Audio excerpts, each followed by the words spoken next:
3월 22일 하나님의 말씀을 함께 묵상하겠습니다. 오늘은 레위기 13장의 말씀으로 함께합니다.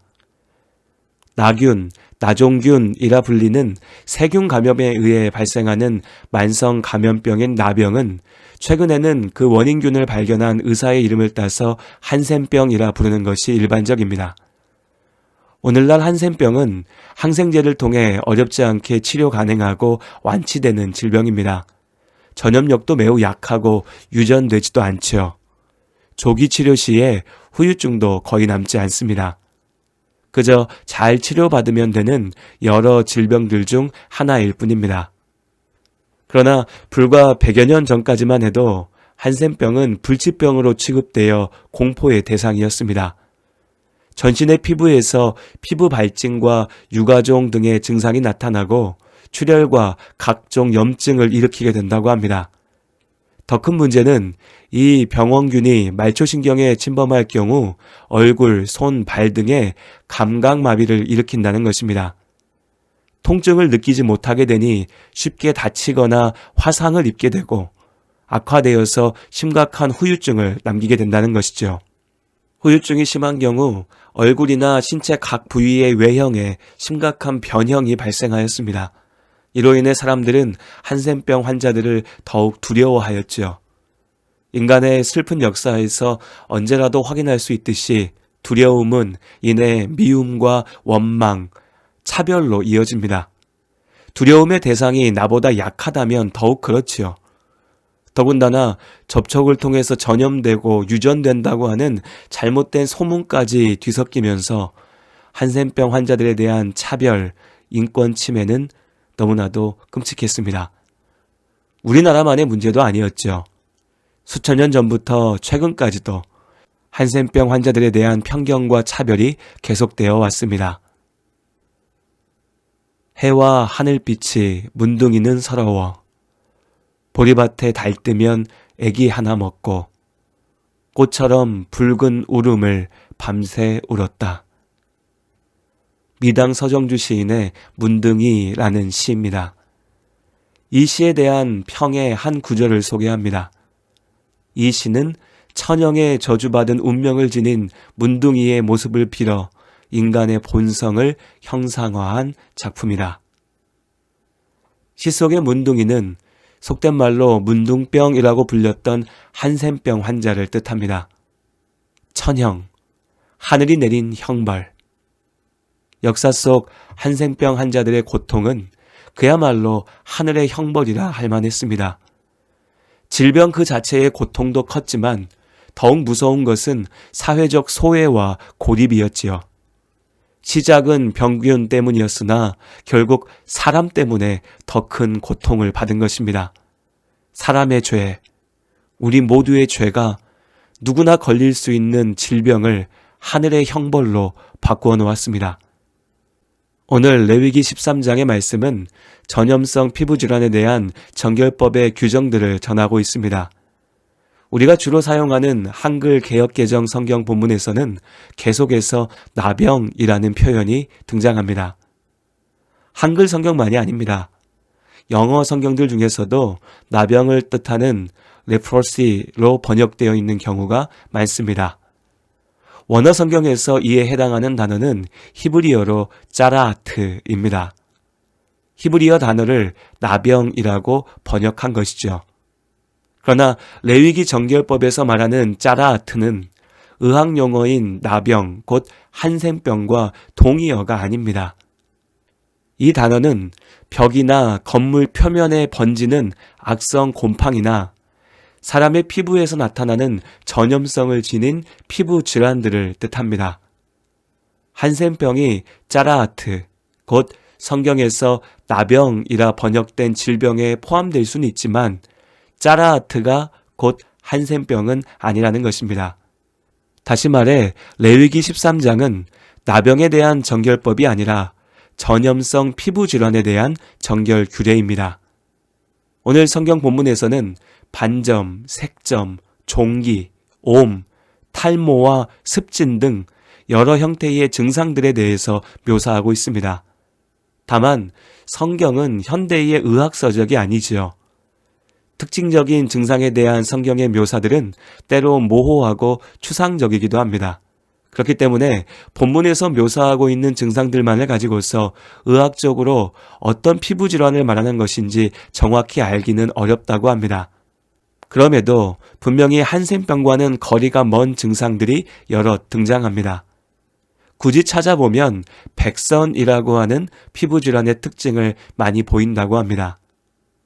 우리말 성경에서 이미 나병으로 번역하고 있기에 어쩔 수 없이 이 표현을 사용하게 되지만 이것을 한센병과 직접 연결시켜서는 안 됩니다. 실제로 한글 새번역에서는 악성 피부염으로, 영어 성경 중에서 NIV에서는 Uninfectious Skin Disease, 그러니까 감염성 피부염으로 번역하고 있습니다. 이스라엘 백성들은 피부에 병증이 나타났을 때 즉각 제사장을 찾아가야 했습니다. 제사장들은 문제가 되는 특이 증상이 나타났는지를 꼼꼼하게 살펴야 했죠. 당장 이상 증상이 보이지 않을 때는 판정을 유보하고 한 주 동안 격리한 후 진단을 내렸습니다. 문제가 없는 경우에는 그를 정하다 판정하였고 일상으로 복귀할 수 있었습니다. 그러나 짜라아트, 우리 성경에는 나병이라 번역된 특이 증상들이 확인되었을 때에는 그를 부정하다 하였고 환자는 즉각 이스라엘 진영 밖으로 내보내어 격리 생활을 하도록 하였습니다. 이때 환자가 옷을 찢고 머리를 풀었다는 표현은 슬픔과 애통의 관용적인 표현으로 이해해야 합니다. 우리로 치면 가슴을 치면서 애통했다라고 말할 수 있을 겁니다. 하나님께서 부정하다 하시는 질병에 걸렸으니 얼마나 고통스러웠겠습니까?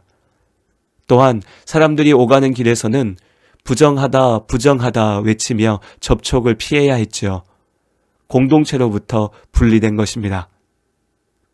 그런데 여기서 편견과 오해가 생깁니다. 성경에서도 나병 환자는 부정하기에 고립시켰다는 것입니다. 나아가서 나병에 걸린 자는 하나님의 저주를 받은 것이라는 잘못된 사고방식도 생겨났죠.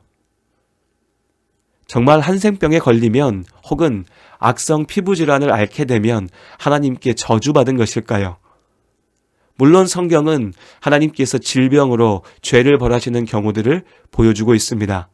그러나 모든 질병이 죄인에 대한 하나님의 직접적인 심판인 것은 아닙니다. 예수님께서 부정하다 하여 공동체로부터 버려지고 소외된 환자들을 고치셨습니다. 그들의 병이 하나님의 심판이 아니냐 묻는 제자들에게 오히려 하나님의 영광을 위한 것이라고 말씀하셨지요. 부정하다 선언된 환자들을 이스라엘 진영으로부터 격리시킨 것은 보건위생적인 배려도 담겨 있었습니다. 전염을 예방하기 위한 목적이었죠. 코로나 시대를 사는 우리도 일상적으로 경험하고 있는 모습입니다. 그러나 사람의 죄악된 마음은 질병으로 인해 격리된 환자들을 그 자체로 결함이 있거나 공동체에서 끊어져야 할 사람으로 취급하려 합니다. 하나님의 명령은 그들의 회복과 보호를 위한 것이었으나 사람의 악함이 하나님의 뜻에 미움과 혐오를 더 씌운 것입니다. 이후 역사 속 유대 사회에서 부정하다 여겨진 이들을 괴롭혔던 것은 질병 자체보다도 사회적인 소외였습니다. 한센병 환우들의 슬픔과 고통의 역사를 통해 우리도 이 아픔이, 이 죄악이 얼마나 무서운 것인지를 봅니다. 환자들이 하나님의 저주를 받아 병에 걸린 것이 아니라 그들을 혐오하고 차별하는 사람들의 죄악이 하나님께 심판받는 것입니다. 레위기 정결법에서 악성 피부염은 저주받은 병이기에 부정한 것이 아니라 우리가 앞서 살펴보았던 정결법의 기준대로 하나님의 창조, 완전한 생명이 아니라 죽음의 현상이기에 부정하다 선언된 것입니다. 개인의 죄 때문에 병에 걸리는 것이 아니라 인류 보편의 죄로 인해서 이 땅에 질병이, 죽음이 들어오게 된 것이죠. 그러나 하나님께서 이 죽음 가운데서 우리를 살리십니다. 예수 그리스도의 십자가 보혈이 죄로부터 우리를 구원하여 하나님의 완전하고 영원한 생명 가운데 있게 합니다. 레위기 정결법은 악성 피부염이 영원히 부정한 저주받은 질병이라고 말하지 않습니다.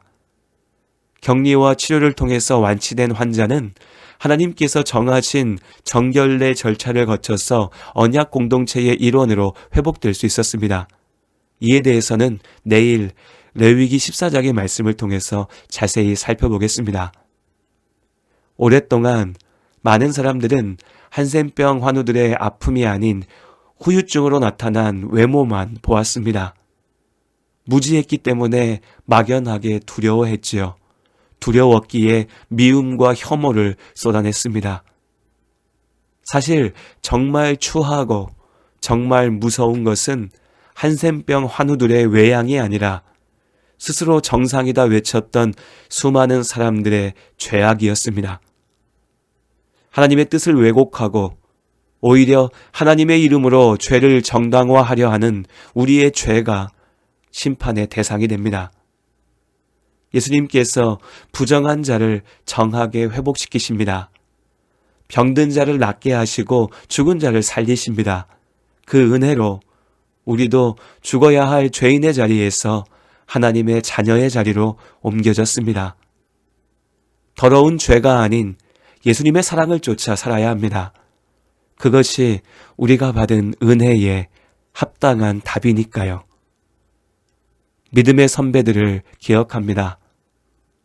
멀리 한국까지 와서 세상에서 소외되던 한센병 환자들을 돌보기 위해 삶을 던져 헌신하였던 여러 선교사님들, 그들과 함께하며 곁을 지킨 손양원 목사님을 비롯한 목회자들, 열심으로 그들을 살려낸 의사, 간호사 등 여러 의료인들, 거룩한 하나님 자녀의 삶이 무엇인지 이들의 삶을 통해 기억하는 하루이기를 바랍니다. 주님이 홀로 가신 그 길 나도 따라가오. 모든 물과 피를 흘리신 그 길을 나도 가오. 험한 산도 나는 괜찮소. 바다 끝이라도 나는 괜찮소. 죽어가는 저들을 위해 나를 버리길 바라오. 아버지 나를 보내주오. 나는 달려가겠소. 목숨도 아끼지 않겠소. 나를 보내주오.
나